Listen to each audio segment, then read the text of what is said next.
বোনের মার্কেট শেষ, তাদের আবার রিসিভ করে আনলাম। আর এখান থেকে চাটা খাইয়া তারপর আমরা একটু শুট করলাম, একটু বসলাম, বাবার সাথে কথা বললাম। হেই আমার ভালোবাসাগুলো, welcome back to my channel. আশা করি তোমরা সবাই ভালো আছো। আলহামদুলিল্লাহ আমিও অনেক ভালো আছি। আজকে আমরা সপরিবারে শপিং মলে যাচ্ছি। সবাই না, শুধু আমরা 5 জন। মূলত বাবার জন্য একটা ফোন কিনবো, তার জন্য যাইতেছি।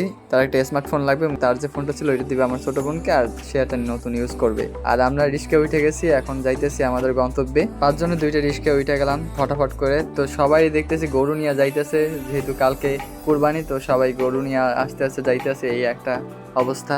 যাইতে যাইতে আমরা জিজ্ঞেস করতেছিলাম গরুর দাম কেমন কি, ভবিষ্যৎ অভিজ্ঞতার জন্য। এখান থেকে প্রোটেক্টর সব লাগাই নিলাম, ব্যাক কভার, শান্তিদার চার্জার, এগুলো নিয়ে তারপর আমরা খাওয়া দাওয়া করলাম আর ওদের পাঠাই দিলাম মার্কেট করতে। আর আমরা চলে আসলাম শপিং মলে। আর এখান থেকে চাটা খাইয়া তারপর আমরা একটু শুট করলাম, একটু বসলাম, বাবার সাথে কথা বললাম, 3 বাপ্পুতে গল্প করলাম। আর আজকে ওয়েদারটা অনেক ভালো আর জমজমাট একটা অবস্থা, যেহেতু আগামীকালকে ঈদ। তো আমরা অবশেষে ফাতেমা সেন্টার আইসা করলাম।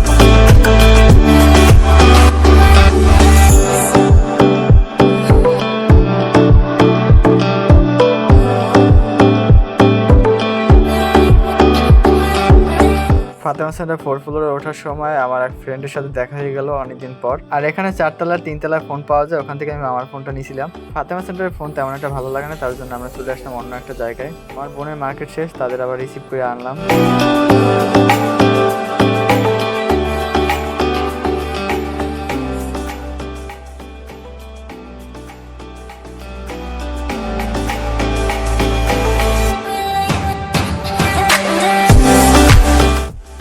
যাওয়ার সময় রাখলাম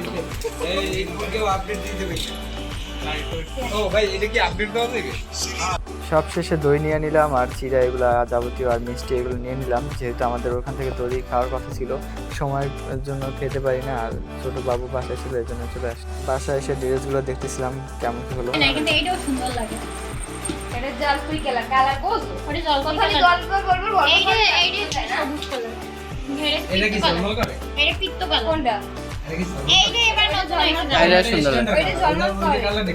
সবশেষে আবার কিছুক্ষণ পর বাবার জন্য ওষুধ কিনতে গেলাম, তার যেহেতু ডায়াবেটিক্স আর তার ইন্স্যুরেন্স লাগে, ইন্স্যুরেন্স কিনতে গেছিলাম। তো আজকে ভিডিও এই পর্যন্ত। টাটা, হ্যাভ ফান, আল্লাহ হাফেজ, আসসালামু আলাইকুম।